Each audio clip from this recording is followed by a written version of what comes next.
Hallelujah. Hello friends, आज मैं आपको बताने जा रहा हूँ अदन की वाटिका के बारे में, जिसे ईडन्स गार्डन भी कहा जाता है। अगर आपको नहीं पता तो कोई बात नहीं, मैं आपको बताता हूँ कि अदन की वाटिका ईडन्स गार्डन क्या है। जब यीशु मसीह के पिता यहोवा ने धरती का निर्माण किया तो वहाँ स्वर्ग के स्वरूप एक जगह का निर्माण किया जिसे अदन की वाटिका और ईडन्स गार्डन भी कहा जाता है। तो वहाँ रहने के लिए उन्होंने अपने रूप के स्वरूप एक व्यक्ति का निर्माण किया जिसे आदम कहा जाता है। फिर यहोवा ने आदम का साथ देने के लिए एक औरत का निर्माण किया जिसे हव्वा और ईव भी कहा जाता है। इसी बीच सांप के रूप में शैतान आया और आदम और हव्वा को भड़का के उसने उन्हें बुद्धि का फल खिलवा दिया, जिससे उनमें बुद्धि आ गई और उन्हें सब कुछ पता चल गया। जब यहोवा को ये बात पता लगी तो यहोवा का क्रोध उन पर भड़का और उनको श्राप देके उन्होंने उन्हें अदन की वाटिका से बाहर निकाल दिया ताकि वो जीवन का फल खा के अमर न हो जाएं। और अदन की वाटिका के बाहर आग की तलवार का पहरा दे दिया ताकि कोई वहां पे जा ना सके। तो उसके बाद अदन की वाटिका का क्या हुआ? कहाँ गई अदन की वाटिका? एक बात आपने कभी न कभी तो सोची ही होगी कि अदन की वाटिका का आगे चल के क्या हुआ। इसके कोई पक्के सबूत तो नहीं, पर हम बाइबल में से ही कुछ वचन लेके उसका अंदाजा लगा सकते हैं कि वो कहाँ हो सकती है, क्योंकि बाइबल में इसके बारे में इतना कुछ लिखा नहीं है। जेनेसिस या फिर उत्पत्ति 2 की 10 आयत से 14 आयत में लिखा है, उस वाटिका को सींचने के लिए एक महानदी अदन से निकली और वहां से आगे बहकर 4 नदियों में बंट गई। यब्रेका 22 की 2 आयत में भी लिखा है, पहली नदी का नाम पिशोन है।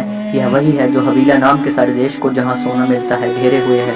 उस देश का सोना उत्तम होता है, वहाँ मोती और सुलेमानी पत्थर भी मिलते हैं। और दूसरी नदी का नाम गिहोन है, यह वही है जो कूश के सारे देश को घेरे हुए है।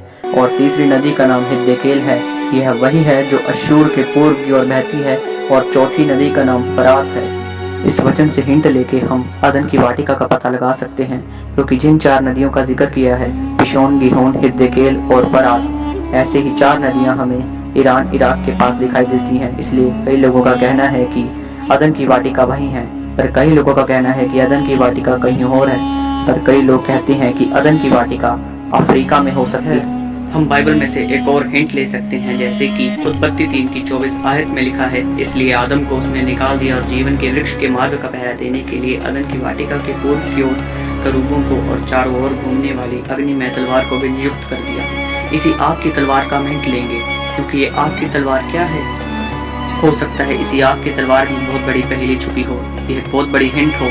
किसी ज्वालामुखी को आग की तलवार कहा गया हो, क्योंकि वो भी अग्नि में है, अग्निमय तलवार कहा गया है, यानी कि ये आग की ज्वाला को ही तलवार कहा गया हो। या हो सकता है कि अर्थ की क्रस्ट को अग्निमय तलवार कहा गया हो, क्योंकि अर्थ की क्रस्ट बहुत गर्म और अर्थ चारों ओर घूमती है। ऐसा ही वचन में लिखा है कि चारों ओर घूमने वाली अग्निमय तलवार, तो अर्थ की क्रस्ट अग्निमय और अर्थ चारों ओर घूमती है, इसलिए इसे अग्निमय तलवार कहा गया हो।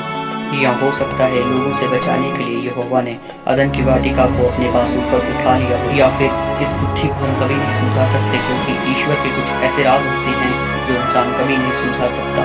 या फिर कुछ राज को केवल इंसान प्रार्थना के द्वारा उनको खोल सकता है। इसलिए अब या तो हम बस इसके अंदाजा लगा सकते हैं कि उसका क्या हुआ होगा अदन की वाटिका का, या फ्यूचर में या आने वाले कुछ सालों में हम इस गुत्थी को सुलझा लेंगे। हम पता लगा लेंगे कि अदन की वाटिका कहाँ है, या फिर हम ईश्वर के इस राज को कभी नहीं सुलझा सकेंगे, क्योंकि ईश्वर इस राज को कभी खोलना नहीं चाहते।